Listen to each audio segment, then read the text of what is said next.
Los estereotipos están siempre presentes en nuestra sociedad. Lamentablemente, también la discriminación que de ellos se deriva. Por ejemplo, en el imaginario colectivo, si una persona es intelectual, usa lentes.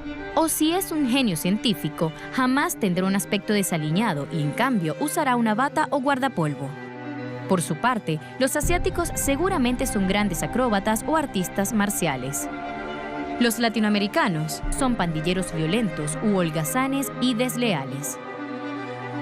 Si hablamos de los inmigrantes de la India, estos se desempeñan en tareas de la informática, conducen taxis o atienden pequeños comercios y según el estereotipo son tramposos y no merecen nuestra confianza. Bueno, tendré que venderla así, que esto quede entre tú y yo. Sombrerito. Sobre la base de esos estereotipos se soporta buena parte del resentimiento que genera crímenes de odio.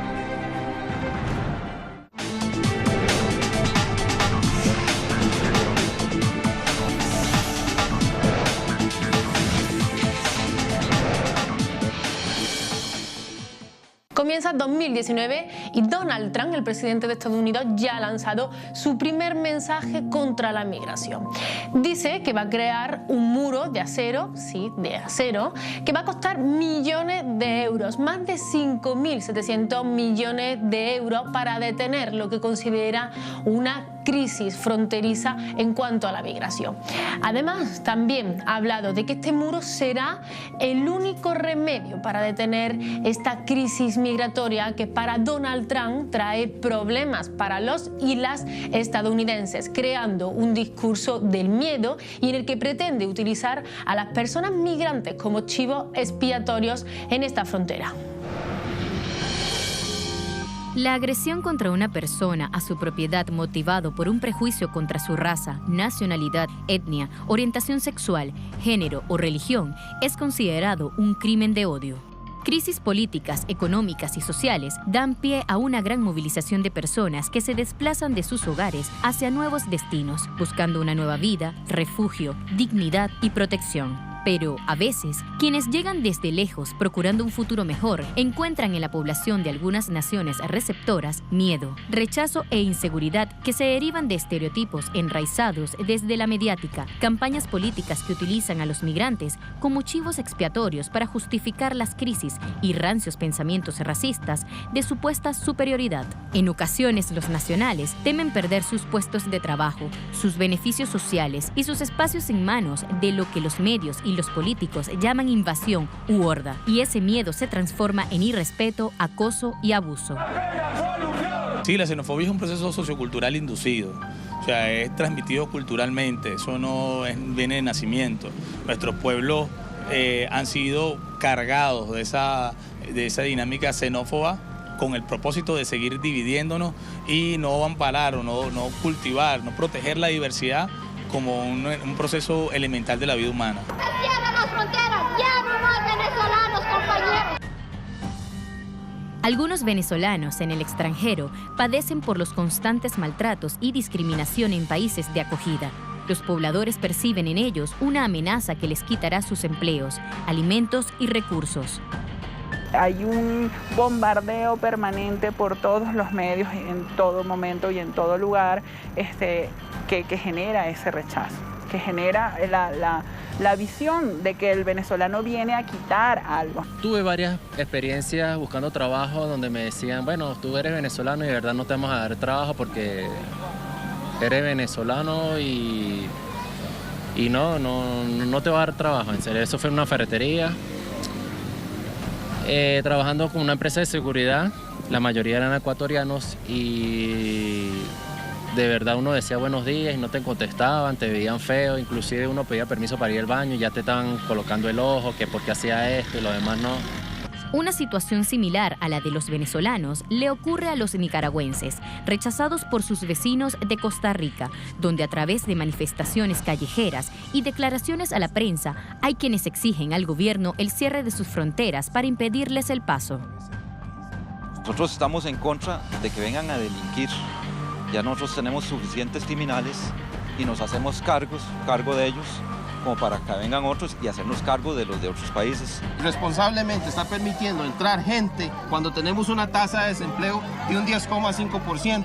Sentido común, señores. Si tenemos una tasa de desempleo altísima, ¿cómo el gobierno va a recibir a miles de personas? Analistas y defensores de derechos humanos ven con preocupación la escalada discursiva de grupos xenófobos organizados. Que esa violencia simbólica, discursiva, ya se está haciendo notable a nivel físico. Es decir, en las últimas manifestaciones que tuvimos en la ciudad capital, tuvimos ya un enfrentamiento físico, una agresión física de una parte de población costarricense hacia población extranjera.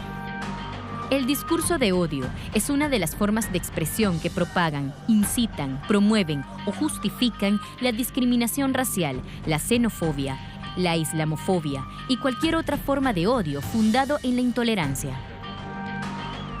Gobiernos como los de Estados Unidos, Hungría e Italia emiten mensajes antimigrantes enmascarados en un discurso de seguridad nacional, supremacía o proteccionismo financiero que generan graves afectaciones a los derechos humanos de quienes se aventuran a buscar estabilidad en esas naciones.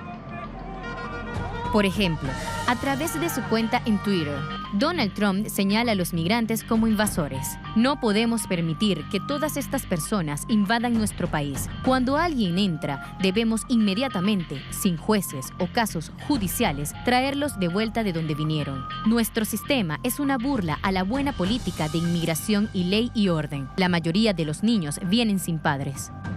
Quien ocupa la oficina oval de la Casa Blanca, desde que inició su campaña para llegar a ese despacho, dejó claro en sus discursos que el respeto a la dignidad de las personas que cruzan la frontera a lo interno de ese país no sería la prioridad de su gobierno. Sus llamados al odio y a la división, sus promesas marcadas por las políticas de tolerancia cero hacia grupos étnicos y religiosos, así como su obcecación respecto al tema de la construcción de un gigantesco muro que en la frontera con México separe a quienes llama bárbaros, terroristas y maleantes de las personas decentes que nacen al norte, influye en grupos dispuestos a evitar la supuesta invasión, incluso con sus propias armas. They say a wall is medieval. Well, so is a wheel. A wheel is older than a wall. And I looked at every single car out there, even the really expensive ones that the Secret Service uses, and believe me, they are expensive. I said, do they all have wheels? Yes. Oh, I thought it was medieval. The wheel is older than the wall, you know that? And there are some things that work. You know what? A wheel works and a wall works. The reason why we voted for our president, one of the reasons was the embassy in Jerusalem, and number two was that border wall. So our president's trying to do what us, the people, voted for him to do, and they're blocking him. Imagine that. They're supposed to submit to the president, respect the president, honor the president, and the president's trying to work for us, and he's working for us for free. I think he's right, because there is drugs, there is violence here, and with people that don't have any papers, you know, and the only result that they have is sending them back, you know, and why should that be like a constant thing? Why should it be like a crisis, like constantly taking people back, and with the wall, like people don't get to pass, illegal aliens don't get to pass. El discurso de odio y de miedo se convierte en barrera tan sólida como el muro de acero que Trump desea erigir, una barrera de racismo útil para activar una inmensa empresa de construcción, además de generar adeptos bajo la premisa de que menos migrantes significa más trabajo para los estadounidenses, menos delincuencia y mejor economía. Pues a nosotros los mexicanos, ¿verdad? Como mexicanos no nos agrada, ¿verdad? Porque no todos somos pues como dice él, que somos que matamos o que violamos las leyes. No todos no todos matamos, sino que somos unas personas honestas, trabajadoras, que venimos a este país, ¿verdad?, a luchar por tener algo mejor en nuestro hogar. No estoy de acuerdo porque creo que somos países amigos, entonces no debe de ser ese racismo, ¿verdad?, de que nosotros venimos y consumimos mucho para acá, entonces no deben de querer hacer eso porque pues la mayoría venimos hacia acá. Europa es otro escenario de xenofobia y odio. Allí algunas voces se alzan para protestar contra las políticas de Estado aplicadas por el gobierno italiano, que consideran injusticia y violación a los derechos fundamentales.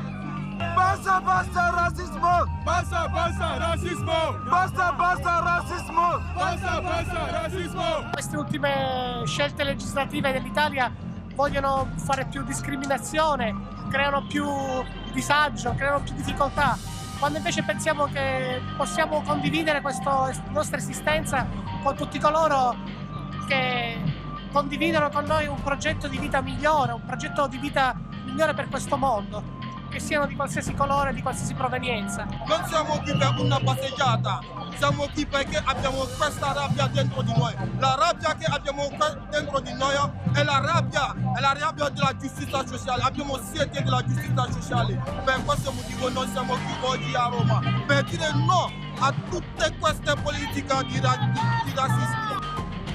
Activistas en Dinamarca también defienden el derecho que tienen los migrantes a permanecer en ese país. We've grown up on stories of how Danes during Second World War saved Jewish refugees and brought refugees to safety. And now we are facing a government that's actually deliberately coercing and attempting to pressure refugees back into the same conflicts that sent them here to begin with. It's like people like us here, and I have a lot of friends. I go to school. Like, I had a new family here in Denmark, so I don't think it's so difficult to be here. But because this government, I think they doesn't like us, that makes us a little bit difficult for us to be here. Because I have Syrian friends, and they're really scared about the policy that the government is carrying out right now. And I think it's wrong, this policy. You should not scare people. They should be welcome in our country. Ante las expresiones de odio, xenofobia, racismo y discriminación, es esencial levantar las banderas del respeto, porque ningún ser humano es ilegal. El año pasado, en 2018, el presidente de Estados Unidos, Donald Trump, ya tomó unas medidas, unas políticas de tolerancia cero hacia las personas migrantes. Se pudo ver imágenes de cómo arrancaba de las manos de sus familiares a niños y a niñas, separando a estas familias de forma completa mientras que estaban en ese estado de migración, personas en tránsito que trataban de llegar hacia Estados Unidos. Fue en 2017 cuando otras medidas bajo la pretensión de unas premisas de antiterrorismo, seguridad y también de protección, negó la entrada a Estados Unidos de diversas nacionalidades como de Corea del Norte y el Chad, así como países donde la religión musulmana es la principal, y también a funcionarios venezolanos y a sus familiares.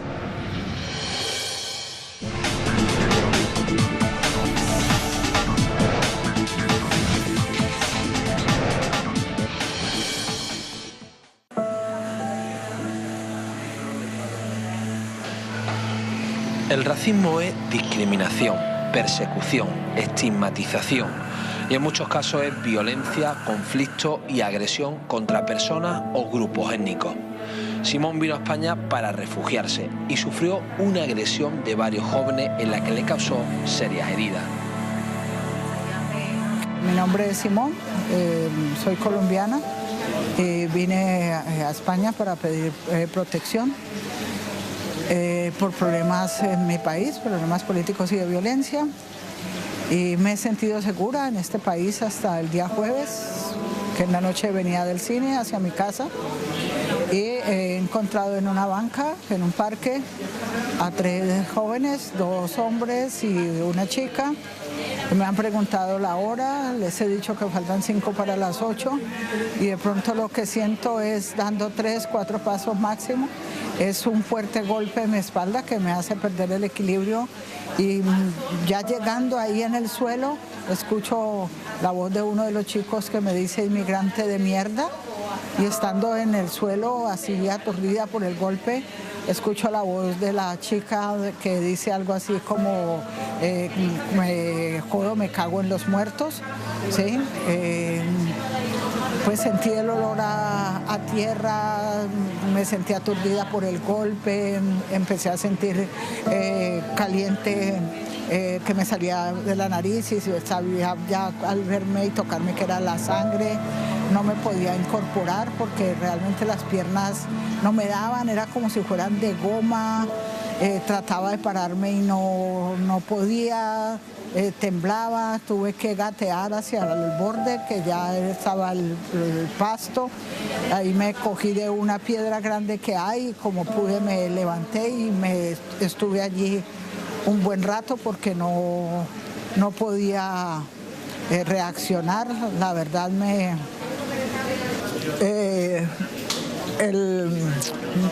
según el odontólogo, el diente número 11 frontal, ¿sí? Se rompió, ¿sí? En la nariz tengo una herida grande, ¿sí? En el labio peladura, que fue en la parte interna del labio. No era tanto, de verdad, en ese momento, el dolor físico, porque sí sentía el aturdimiento, pero no sentía dolor. Me dolió, me agobiaba, era la misma sensación de miedo que tenía el día que estos hombres en la moto me acorralaron faltando 2 cuadras para llegar a mi apartamento en mi país. Y no tengo una edad, no tengo 20 años para yo haber decidido de la noche a la mañana me vengo.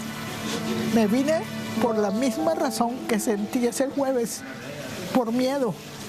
Y no porque no haya sido una mujer valiente, porque haber hecho lo que hice como sujeto político en mi país, y no es porque perteneciera a ningún partido, sino porque es la condición de un ciudadano, ser sujeto político.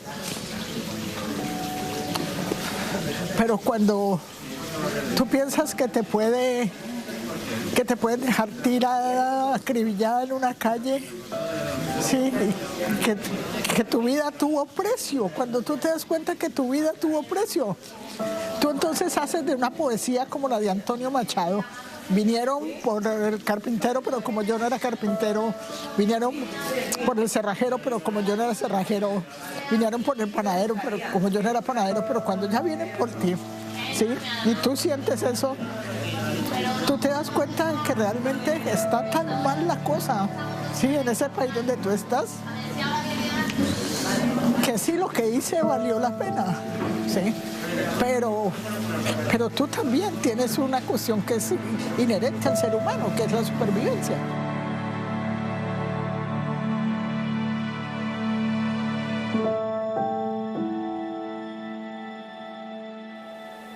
Agresiones, discriminación laboral, abusos policiales son algunos de los casos más habituales del racismo. En el Estado español parece haberse normalizado la identificación por perfil étnico por parte de la policía, que sigue discriminando por etnia. Pero estos son tan solo algunos de los casos del racismo que se siguen propagando por Europa. La crisis económica no solamente tiene un aspecto económico, sino también un aspecto social. Al hilo de la crisis económica han ido creciendo posiciones muy duras respecto no solamente a la inmigración, sino a la diversidad que se ha ido generando en España en los últimos años. Entonces, en la medida que este discurso ha ido creciendo, hay una parte de la población que empieza a ser vista por otra parte de la población como potenciales peligros. Entonces, a partir de ahí empezamos a generar mecanismos de discriminación sutiles y otros que son bastante más visibles. Empezamos a escuchar en las calles insultos racistas, empezamos a ver también en las paredes ciertas pintadas también de extrema derecha. En este mismo barrio hemos tenido episodios hace un par de meses en los cuales se trataba de expulsar a las personas migrantes porque se iba a abrir un recurso asistencial. Estamos viendo cómo eso empieza a calar en nuestra sociedad y Y ese hilo está empezando a generar posiciones de extrema derecha que empiezan a tener réditos electorales. Y esto nos preocupa. Y esto es una de las causas que están aumentando este tipo de delitos. Las instituciones tienen responsabilidad en diferentes planos. En primer lugar, hay una responsabilidad respecto al marco jurídico. El marco jurídico tiene que tener, una vez más, dos aspectos. Uno, de persecución del delito y centrarlo en lo que comentábamos antes, en la definición de delito de odio del Tribunal Europeo de Derechos Humanos. Pero hay otra cuestión también que es importante, que es proteger a la víctima. Que generalmente hablamos de una parte, la aplicación del Código Penal, la parte dura, pero también tenemos que proteger a la víctima para animarla a que denuncie y para tratar también de erradicar este tipo de comportamientos. El Estado también es responsable que se haga un uso que sea eficaz y real de este tipo de delitos. No podemos empezar a decir que todo es delito de odio. Eso es al final tratar de distorsionar este tipo de delitos y al final que sea un cajón desastre en el cual se pierda el sentido. Tenemos que centrarnos en lo que es la persecución de los delitos de odio y ahí el Ministerio Fiscal tiene una gran responsabilidad. Pero también en el otro lado el Estado tiene también otro papel, otros dos papeles. El primero es diseñar y exigir que dentro de la Administración las medidas que se impongan en marcha sean respetuosas con todas las personas. Hay una forma de racismo institucional que es muy sutil y que muchas veces no se ven, pero acaban señalando a ciertas personas. Un ejemplo son las redadas por perfil étnico. Parece que es casual, pero a medida que los ciudadanos ven que solamente se apoya a un tipo de población, eso marca. ¿La buena o por la mala? Como quiera.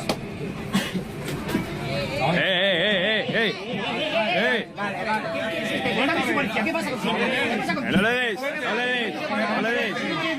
no le toques. Vamos al revisor y que saque la llamas al revisor. No le toques, no le toques.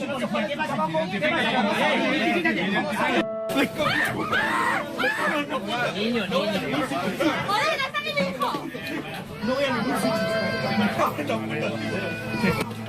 El auge de los discursos del odio o la difusión de los bulos han aumentado las agresiones racistas en Europa, que se repiten contra las distintas etnias y cuyas denuncias aparecen una y otra vez en las redes sociales. ¡Por la puta madre! Cuidado, cuidado. No te voy a explicar las cosas. Besito. Ya está, ¿vale? Sí, vamos. Venga, vamos. ¡Vas fuera! ¡Ya está! Vale, venga. ¡Pero no me toques! ¡Que te reviento! ¡No me toques! ¡Que yo no te he tocado! ¡Que no te he tocado, chinica! ¡Chinica! Yo voy a la puta calle, pero tú a mí no me toques. ¿Sabes por qué? Porque soy una mujer española. Y sí. Mira que...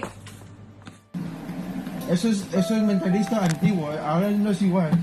¿Que no es igual? No es igual. Como dijo Sarkozy en Francia con la mierda musulmana y su colonia suya. Los DNI no me cuentes y esa los historia, que a mí no me igual importa. que se dan, se quita. Y no te pongas chulo porque te puedo tocar a ti también. Muy bien. Yo soy español, por favor. Tú, yo tengo una nacionalidad española. Pues el español tenías que ser de madre, padre española. Y yo sé vos, ese es el ordenamiento jurídico de este país. Apréndetelo. Tú no eres nada. Los pasaportes y los DNI, no siendo español, que no lo eres, igual que se dan, se quita, para que te vayas a enterar. Muy bien. Hace 26 años, en 1992, fue asesinada en España Lucrecia Pérez, una migrante de República Dominicana que fue reconocida por el Estado español como la primera víctima asesinada por xenofobia. Pues bien, en Estados Unidos se ha dicho y se ha dado cuenta de que las personas que huyan por violencia de género o de pandilla no podrán pedir una solicitud de asilo y de refugio en este país. Además, Donald Trump ha dejado claro que podrá expulsar a cualquier persona de su país sin tener que hacerle ninguna entrevista, alegando de que ninguna persona puede invadir su país.